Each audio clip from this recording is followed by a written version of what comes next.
3, 2, 1. Okay. All right. I'm here with Lloyd Davis's podcast, Black Politics Explored. I'm here with Professor Gay Byron, and today our topic of discussion is origin stories. More specifically, for this origin story, it will be on Christianity in the Black community, and to go further in depth, Christianity in slavery. Dr. Byron, do you want to introduce yourself?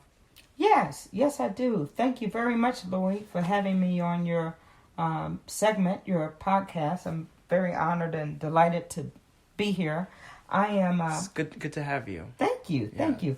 I am, as you said, a professor, and I'm a professor of New Testament and early Christianity at the Howard University School of Divinity. And I teach specifically courses dealing with biblical studies, and with the specialty, since you're focusing on origins, my specialty is on origins of Christianity in ancient Ethiopia. So I'm fascinated to hear what you'd like to discuss today and how it's related to politics. I really find this quite a novel project that you have. So I look forward to this conversation. Okay, great.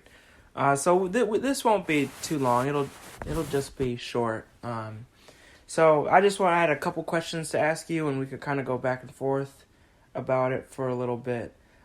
So right off the bat, this is a pretty controversial kind of topic, but I just want to know what your thoughts are on how slave masters justified slavery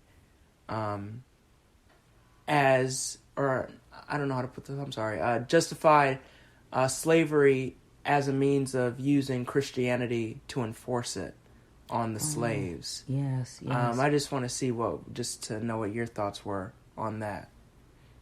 Oh, so you're saying how slave masters used religion and Christianity in particular, and perhaps even the Bible, to reinforce the inhumane system of chattel slavery. Yes, exactly.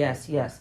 And so what happened is that Christianity, which basically has a universal message of love and peace and honoring all of humanity, when slaves came or were forced over into this country, the first thing to make slavery work was that you had to erase the Africans' humanity, right? So they weren't treated as humans or even perceived of as humans. And sadly, slave masters actually used the Bible to reinforce that. Just like your question is leading me to respond in this manner.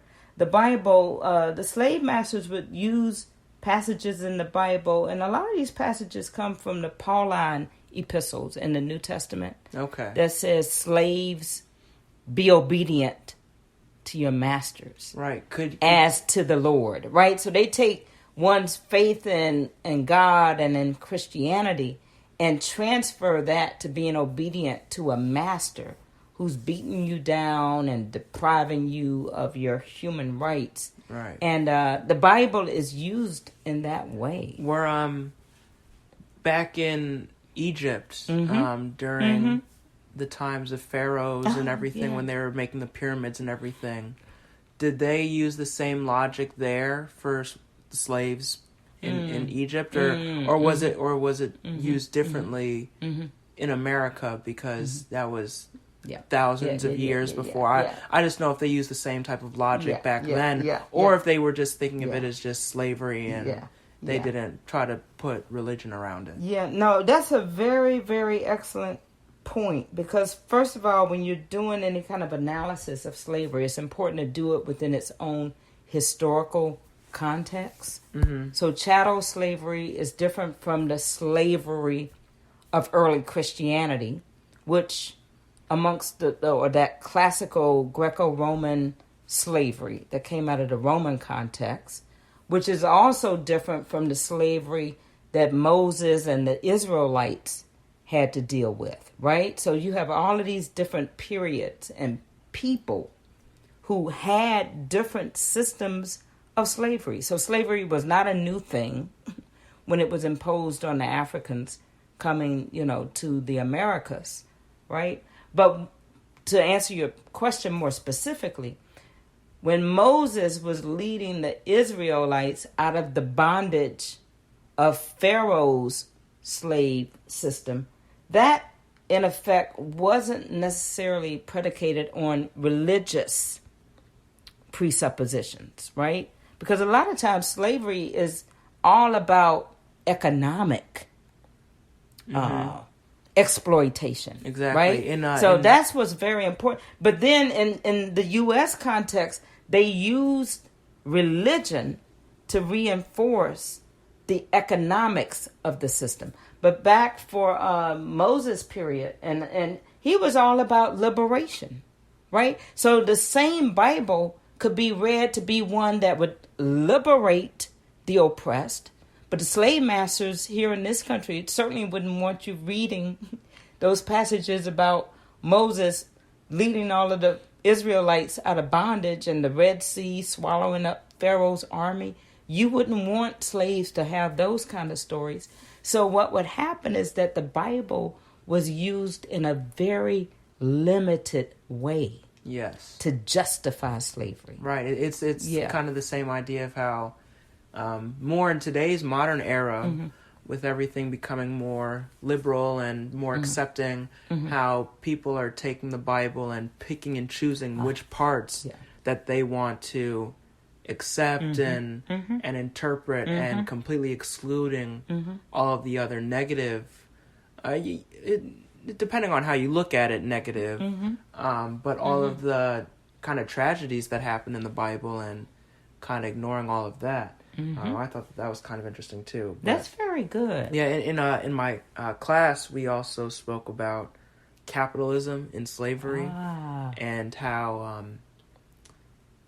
that whole idea of, like you mentioned about how it being for profit and for money, how really they just tried to justify religion as a means of making more money at the end of the day. You got it. Yeah, you got it. So the slaves were property. Of course, yeah. Property to be exchanged.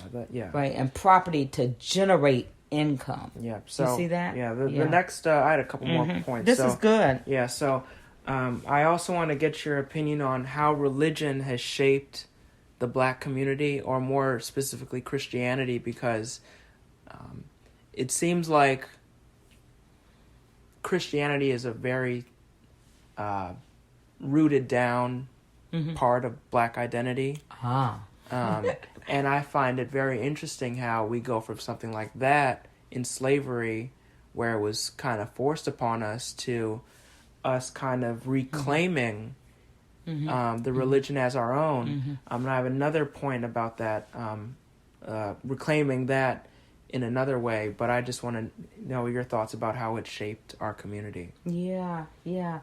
Wow, that's such a big question. I mean, you could take a whole course just on that one question. And there was that you're raising. But before you go on, there was also Obama. There were a lot of times when he would speak at Black churches, and he was very outspoken about him being religious and everything, and he would very much go. I won't go that far, but there were a lot of times he made some appearances. He did make He did make appearances in churches. Kanye West. Oh, come on now! With this upcoming Friday, with Jesus is King, which is supposed to be releasing, but which will probably be delayed. But that's a whole other thing.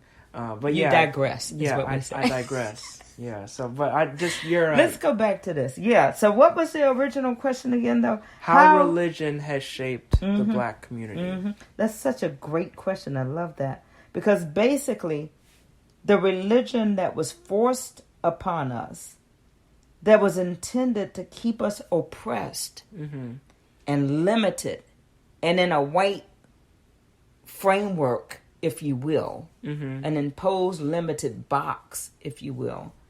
We, as people of African descent, we took what was imposed on us and turned it into a system for survival.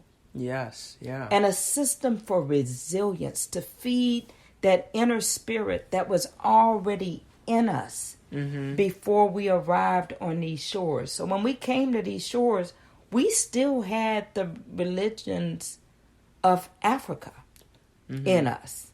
You know, we still had the spirit of a larger God within us, not just a white God who was imposed on us, but a God that is freeing, and a God that is spirit, and a God that sees possibilities and sees us all made in God's image, the imago Dei. If you're dealing with origin stories, we have to go back to the beginning of how God saw us from the beginning when he created male and female. You see what I mean? Mm-hmm. And he created us in God's image. And so the beauty of it for black people is that we took that religion and day by day, year by year, month by month, generation by generation, we used those scriptures that had been cherry-picked, if you will, certain passages that had been cherry-picked. We were creative enough to read beyond what the Master gave us. And then we built our own churches. We had our own secret church meetings after the Master wasn't watching, or after the slave who the Master said, you be in charge of this group, and you watch them. We figured out ways to usurp all of that and develop a religion that gave us a sense of who we are as God's people. And that is the kind of resilience. And we're celebrating this 400th anniversary, right? Jamestown. Of Jamestown. Yeah. And actually the first Africans really came to Hampton, Virginia, right? That's and a then whole other topic of how so, blacks were here before then. Right, exactly. Yeah. So you all have, I think you talked about that in your class. Yes, yeah. Already. So I'm loving your political science classes, black politics class. Because you all are showing that politics is not just about politics in a vacuum, but it intersects so many other topics, and religion is that kind of heartbeat within the political realm. And so for you to use Barack Obama having the platform of the church for many of his speeches and many of his ways of witnessing and bearing witness to what it means to be a black male leader in this country. My only question, or my only critique of President Obama, because he's still going to always be my president, is that he had to distance himself from the community and the religion, if you will, the church, Trinity United Church of Christ in Chicago, Illinois, that had nurtured him, and that pastor, Jeremiah Wright Jr., who had nurtured him and led him and empowered him and poured those seeds of leadership in him. In order for President Obama to become President Obama, he had to shake the church, the black church. Because the church he came out of was a church that said that they're all about being unapologetically black and unashamedly Christian. And so think about that. That's really, that says a whole mouthful about who we are as black people of faith in this country. But because of the rhetoric of his pastor, Jeremiah Wright, white folks attacked Obama for being in that church. And he made the strategic move early on to distance himself. From the church or from his roots. Okay. So, because you used the question, basically, it was one about Christianity being so rooted, right, in the black community and in black culture, if you will. And that's the thing, that's that inner thing that you see in someone like Obama. It's something deep within. It's a kind of